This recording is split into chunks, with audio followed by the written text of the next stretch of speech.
Volvo Cars has great hopes of the new Volvo C30 electric that is now being tested in Sweden. These cars contain advanced measuring equipment that, amongst other things, will provide valuable knowledge about how different driving and charging routines affect the lithium-ion battery and its serviceable life in an electric car. We see a very, very strong interest in Europe, but also in other countries in the world for electrical vehicle, and we have now started the pre-series, and we will start with volume production in the beginning of next year.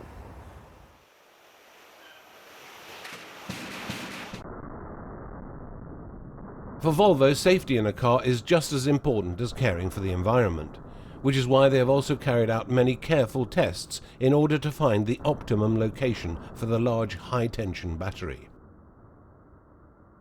I think the electrical vehicle is here now. It's basically the third attempt, but due to the development of technology, and particularly the lithium-ion batteries, I'm absolutely sure that with the range that we now can give the customer, this car is now a practical vehicle in the city commuting situation. This car has a top speed of 130 kilometers an hour and acceleration from 0 to 100 in just over 10 seconds.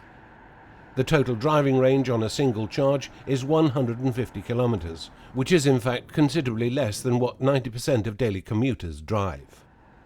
A lot of people don't drive more than that. I think the average, about 75% of all daily driving needs in Europe are below 50 kilometers. And people will adapt. I mean, you use it for your commuter traffic, for your shopping, for your going to the city and friends. Richard Bremner, who is the editor of Clean Green Cars in the UK, thought it a good idea that Volvo had chosen to develop its first electric car based on an existing model. By this means, both high safety performance and good comfort are already dealt with. Well, I think the C30 particularly is quite an interesting car to use for this, because the car is packaged in electric form as a city commuter car, but the C30 is a coupe. It's very attractive. You'd be very happy to be driving around town in a car that looked like that with the convenience features that it's got. So I think it could work quite well. One of the major advantages is, of course, that an electric car is also amazingly cheap to drive. We're talking about running costs of approximately €3 per 100 kilometers, which means about a third of the cost compared to diesel. Another advantage is also the fact that this car can be charged from a completely normal electrical wall outlet. There are also other positive advantages compared to diesel or petrol-driven cars. There are a few differences that really positively surprise you as a driver. First, there is much better comfort. There is no vibration in the car. I mean, obviously there is no internal combustion engine, so the car take off and the comfort, it's very much more steady on the road.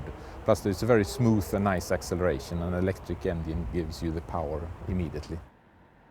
Most people agree that electric cars will represent a major share of future motoring, which is why Volvo will now allow normal families to test these electric cars in order to investigate how driving habits change. How will the family use an active family which have children, they maybe have animals, maybe a dog or something like that. How will they use the car in an everyday life and also in a suburban climate? So that is something that we need to know much more about today. And I think that's probably the major part. And of course, we are early when it comes to electrification of cars at Volvo, and we are very proud of that. So, breaking new ground is important, but we need to know that everything we do is right.